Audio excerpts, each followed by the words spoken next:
during the last continuous voter registration, which held between June 2021 and July 2022. Now, the INEC chairman disclosed this while he addressed members of the Inter-Party Advisory Council at the INEC headquarters in Abuja just yesterday. At least this is good news that they're telling us that it's not because of security issues, but the fact that nobody registered at the polling unit. At least we are shocked 140 polling units that we shouldn't get any results from, which makes sense. But at least there's still 176,606 polling units that Nigerians have decided and chosen where they want to vote and where they want to go out to and vote. The good thing also when you go down the story is the fact that INEC has said based on the mock trial of the elections, I think a couple of weeks ago, those who couldn't find their names where they felt they were would get text messages of where their new polling stations and polling units are and get there. So I can't wait. It's how many? Today is what 14th, another 11 days to the election. It's the biggest excitement in Nigeria since May, June 2022. And we're almost getting to the end of it. And I do hope we'll have a free, fair, peaceful elections in February on February 25th. All right, let's go on to Punch. Now, there was pandemonium yesterday at the High Courts in Lagos State as lawyers and litigants were unable to file their court processes using the old naira notes for payments. Now, officials at the High Court registries rejected the old naira notes, saying banks were no longer accepting them as legal tender. And this is a bit of a new twist to this ongoing crisis that the country has had to deal with for a while now. Yeah, very very funny the way they sort of captured this headlines. Pandemonium makes it sound like there's one major crisis.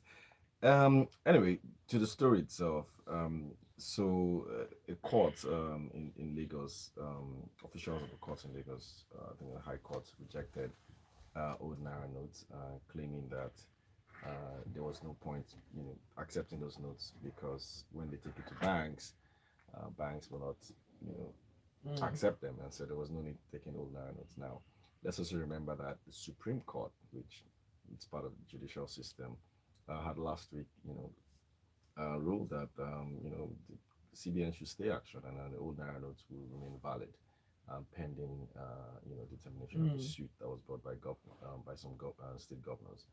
And the government has also said, okay, you know what, we will obey the court order and wait until the Supreme Court determines. So, which kind of means that those old notes are still legal tender. But it's one thing for the courts to say it's illegal tender, and then how it's now being applied is a different thing. Because I mean, I can decide I don't want that note and I want the newer one.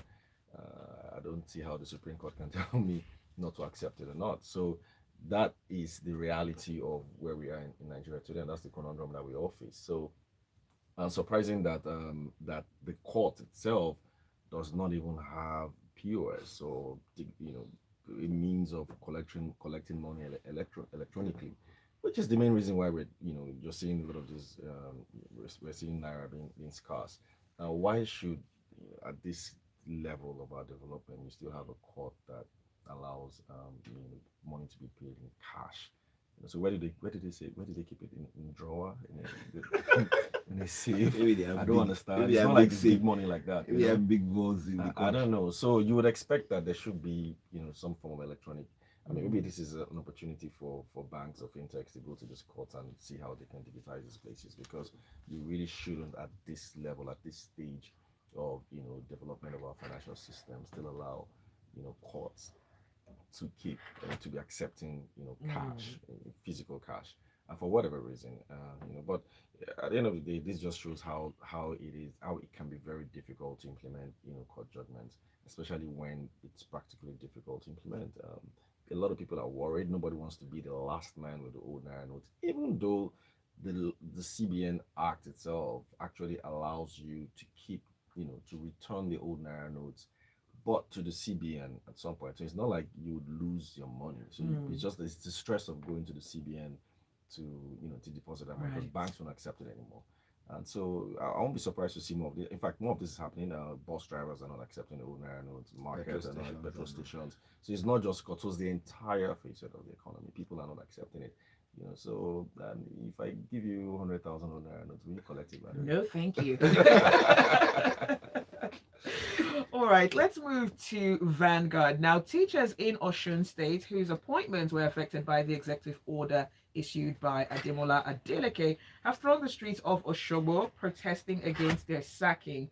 The teachers, in a peaceful protest, pleaded with the governor to revisit this executive order and reinstate them back into the state's teaching service.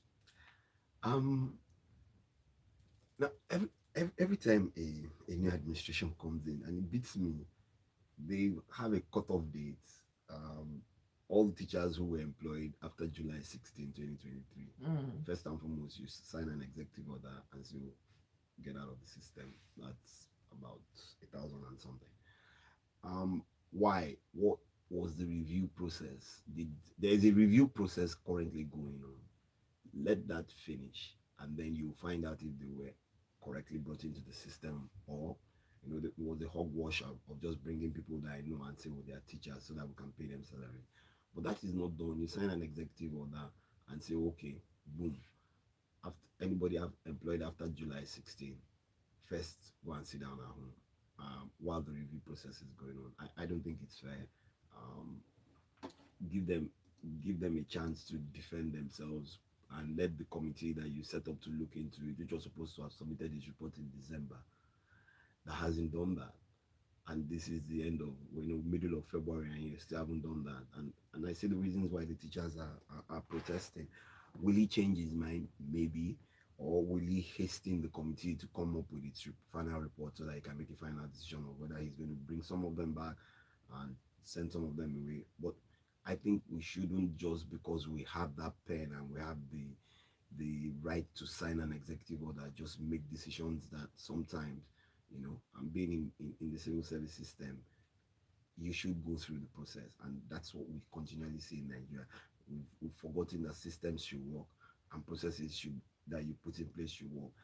And whether it's the governor or the president wakes up now, rather than passing proper legislation, just sign an executive order and boom, everything you want is done. It looks more like autocracy than democracy to me at the end of the day.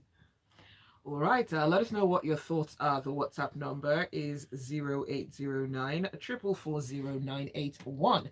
You can also tweet at smooth981 or just post a comment underneath the live stream on YouTube. Andy says, I'm surprised that anyone in Lagos still has the old notes. I can understand if this is happening in some village. Lagos is certainly not underbanked.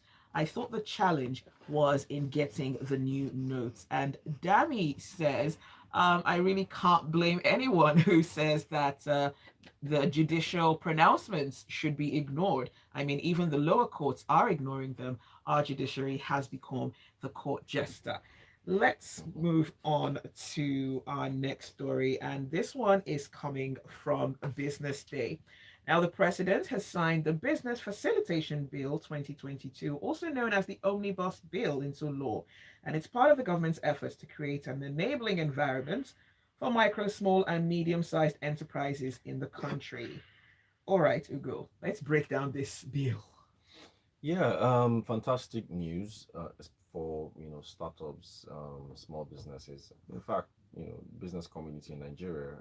It is one of the president's landmark achievements, economic achievements. I think they've been on this since the first term. Actually, I remember going to Abuja in 2015 or 16 for one of the very first sessions they had for some of us in this space, and we did make contributions at the time. And Jima Kodewali and her team done a great job working on this over the last 6 years. It's taken a lot of work.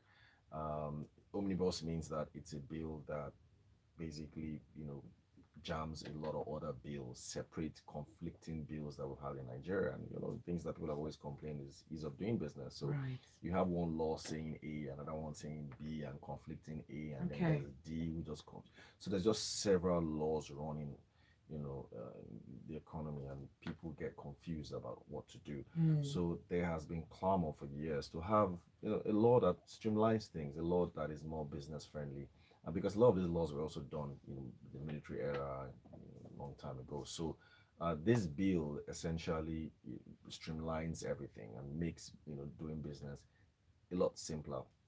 I think the bill itself, I think, was first written in 2019, and last year, if I'm not mistaken, early last year, the Federal Executive Council approved it, and then sent it to the National Assembly to also pass into law. And now that it's been done, the president has signed it.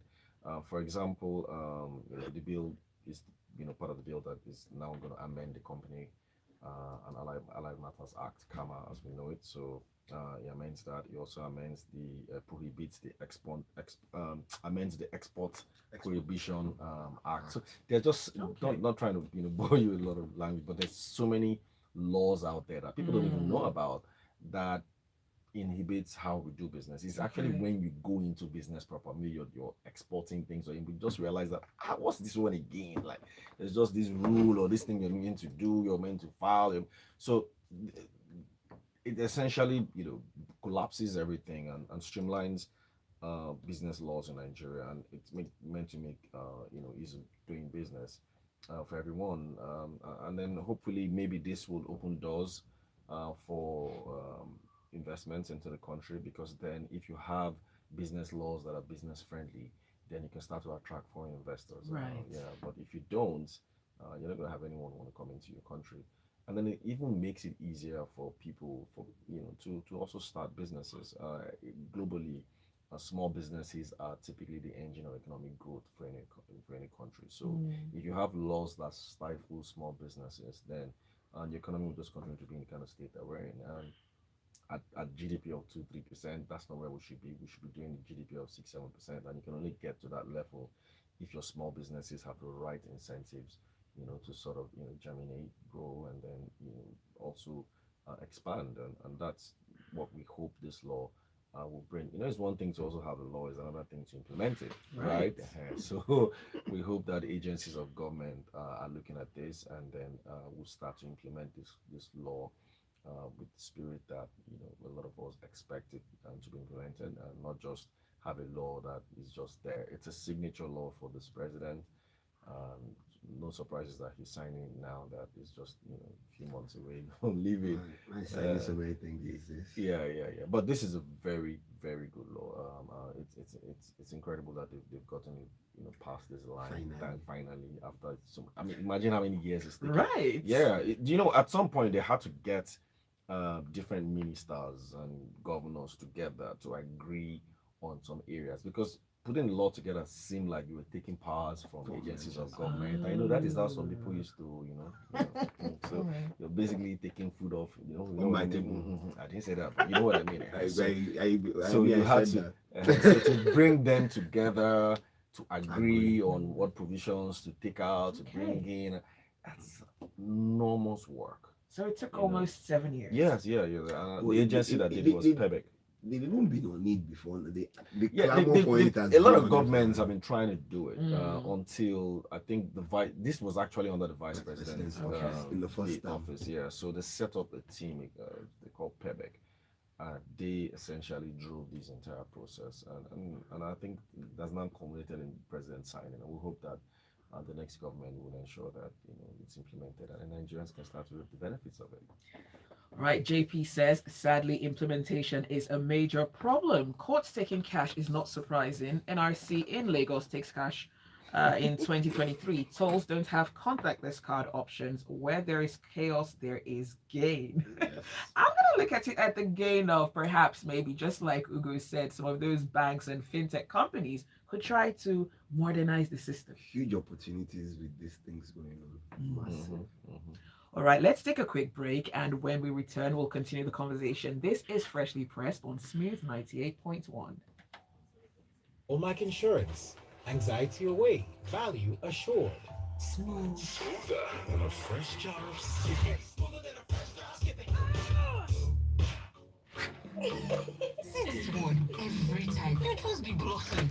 If I asked You who's making you blush now? Who else? My peace It's of so mind funny. now. It's the Every consolation. time Yeah. you be saying, I don't joke with my I mean, when I multi-million see him, naira I thought maybe investment. we were So going. when I stare Just at all him, different I vision fall of in different love things that might even even met more. up at the end of He's the day. got the Even if he doesn't reading, network and when I've it comes got down the that people in their blues. community. He's the So calm to only my when you get to storm. Mhm. the business is the business. Leave me, It's Joe. just the You can't code. understand. Sorry, oh, You know, love it's that good girl. to say they don't Very really soon you contact, pick it's your just bag and say, code. I need to go to my home sweet home. That's what we My make this thing baby, now. my Pure. ride or die needs attention. I just can't go anywhere without my The baby. fact that it's even Stop now. Even If you like, special call him your shadow in the director dark. that is just showing it. Love no be for mouth, child. Back up your love with action. Protect everything you care about with Consolidated Hallmark Insurance. Visit chiplc.com to get started. If you love it, insure it with Consolidated Hallmark Insurance. Of course. Start Okay, we're your day going the on. grown-up way. Right here. Smooth breakfast. Always fresh and highly informative. You're listening to Freshly Pressed on Smooth 98.1. My analysts this morning, Uade and Ugo, are with me right here in the studio. You can catch the live stream on YouTube. Just search for Smooth 981.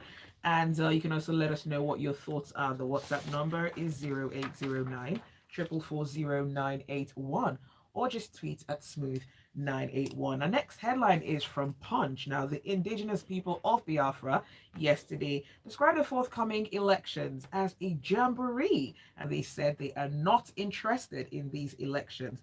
Now, a statement by its spokesman, Ima Powerful, says this group, which is proscribed by the way, all it wanted was a date for referendum to exit Nigeria. And the spokesman also disowned a rumored sit-at-home order, a fresh one, in the southeastern part of the country. This is a two-part story. The first one is about IPOP. I know over the weekend, or towards the end of last week into the weekend, there was a video that was going viral about one man sitting down and reading out 1,001 things in terms of what IPOP. Unfortunately, I saw that video. And I think this is a senior member of IPOP, putting the disclaimer out there that they're not against the elections. There's no sit-at-home order for the elections, so people can go about and go and vote. What they want is a referendum, and hoping that that referendum will be called. I don't think that will be called by this administration at any point in time. Maybe the next administration might sit down with the varying groups in the East and come to some form of collaboration. They particularly, according to them, they're particularly not interested in the elections because they feel that it's not going to get them where they want. And the second part of it is the issue of the detention of Nnamdi Kanu, where his international council is complaining that the UK High Commission is still not doing what it's meant to do in terms of ask for the demand for the release of Nnamdi Kanu, which I'm not also sure that this administration would get through with it before May 29th. Maybe the next administration will look at it and say, okay, there's a trial, and that's the back and forth. But the good thing for me here is they condemned the burning of the INEC facilities in Anambra and Imo State, and also telling everybody that they are not against the elections. If you want to go and vote, go and vote. And they are not telling anybody to sit at home for the election. So that's good news for Nigerians who want to go out peacefully to go and vote in the East. And believe me, it's welcome news that everybody would at least have some semblance of peace to go out and vote on February 26th and March 11th. But can Nigerian citizens actually take the word of a group that is prescribed in this country? If they've taken their words to sit at home every Monday, then I'm sure they can take the words. They can take these ones to the bank also. Because in the Southeast, every Monday for God knows how long now. Yeah, sit at home. Sit at home. So even government workers sit at home. All right, let's move on to the next story. And this one comes from Vanguard. The federal government says it has uncovered monumental debts of approximately 5.2 trillion naira. The director, Special Projects, Federal Ministry of Finance, Budget and National Planning, stated this during the Northwest Sensitization Workshop. And this was a workshop that was organized for personnel from various ministries, departments, and agencies. Yeah, where you hear 5 4 8 2 3, you think the money is somewhere, in the back. Anyway, so just to explain what this is about, there's a initiative called Project Lighthouse, and Project Lighthouse essentially is the government trying to get visibility over accounts that are held by different MDAs. So you have different factions of government or different faces of government running different accounts, and they don't seem to speak to each other. They don't seem to know what is going on with all. At the end of the day, they're all government. So think about it. So if you say you maybe supply something to the government, and then government owes you maybe 100, but then there's also a service government has rendered to you. There's got to be some kind of set off. So what tends to happen is that you might be getting your money, but government never takes its own back from you. And of course, when you see loopholes like this, there are a lot of incentives why they are happy to be paying you now, not the other way around. Exactly. So that's essentially what this Project Lighthouse is meant to do. It's essentially a reconciliation, right? That's why they put it. It's just basically reconciling government MDA accounts all over the country. So from the FIRS to customs to all the agencies of government, and then reconcile, and that way you can now net off people who are owing government and then people who government are owing, and then you have a fair balance of what it is. And one of the reasons why these things happen as well is, if you notice over the years, you hardly see government agencies with audited accounts. You don't have any audited accounts. They don't audit their accounts. You don't even have like an interim account that you can see. And if you don't have audited accounts, then you can't really know who and who is owing or who you're owing, and also, and then you've had multiple changes in agencies of government and leadership of agencies of government, and everybody has done their own into two or three. yeah, they've done their own and moved on, and all of that. So it's bound to happen. And interestingly, all this reconciliation too self is even another avenue for some people to, you know what I mean? The project, that's why Lighthouse, Project Lighthouse, going around. Because as you're moving from state to state, you're also incurring government expenses, and you're going on and you're doing workshops.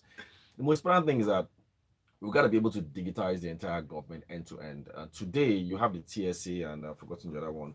And these things, as good as they are, still not enough, because TSA is just remittance, remitting to a common government purse. But the reconciliation itself, being able to know, who your beneficiaries are, or sorry, who your customers are, your suppliers are, and then who the people you're supposed to collect tax from are, it's a different thing.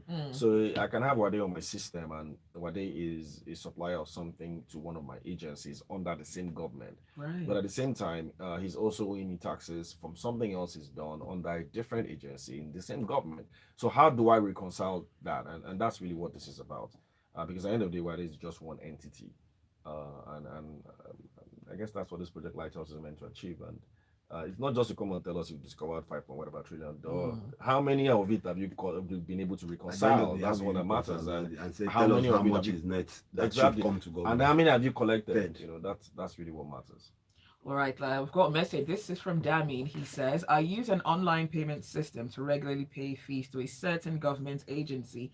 There isn't an opportunity to make electronic payments of court fees. The system is already in place. They simply don't want it to work. And from the live stream, Victor says, till date, most higher institutions of learning in Nigeria only take cash as a mode of payment. They don't accept any e-payment platforms.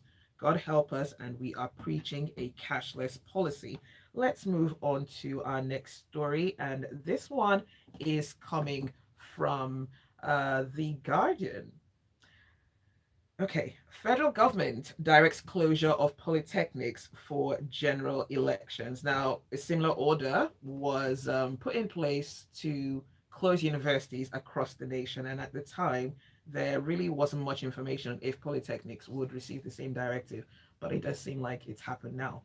Yeah, good news. I don't know if it's a good news, but expected. I think that's a better way to put it. Expected. You don't want our students, involved in any or exposed to any form of election issues, post-election, pre or post-election issues, and so getting the students out of school also allows them, at least get access to their polling units and also vote, because I mean anybody who is in Polytechnic University today, at least most of them are eligible to vote, and so this also is part of ensuring the electorate at all levels or walks of life are part of this whole election system. So same way you've seen with universities happen post. I even think it's going to happen at the primary and secondary school level as well. I think it's already some states have started announcing that they should close, and that is that these are all just precautions. Of course, we're optimistic that there won't be election violence, as it has been in the past. All we want is a peaceful election, but it's important that people are allowed to go to their homes and be with their loved ones, at least for this few days. I don't know if it's going to extend to the March elections in Yeah, March. yeah. I was just It's saying, I think it ends that's all at true, yeah. after the match Yeah, election. and I think that's what we expect to see, and good that is happening. All right, finally, this one comes from Daily Trust. We've got about a minute or so to go. Federal government flags off school security initiative, and they further say 1,500 schools were destroyed by terrorists. Better late than never. That's the first part, because we know what has happened over time, and then this government is definitely leaving a lot on the table for the next administration to come and take over, because this is one thing that I guess the next administration will have to look into, because providing security at schools and places of learning. But the question is, how many? How many people can you have there? Especially when sometimes you hear that, oh, the school was overrun with 200, 300 terrorists, and that's a good initiative, but it could have come earlier. I've got comments, and this is from Wale, and this has to do with the closing of tertiary institutions. Wale says, what about those who registered around school areas? All right, well, that is all the time that we have for Freshly Pressed this morning. Thank you for listening, and special thanks to our analysts, Ugo and Uade. Thank you. Thanks for having us. Do stay with us. There's a lot more to come on the Smooth Breakfast. Insurance, anxiety away,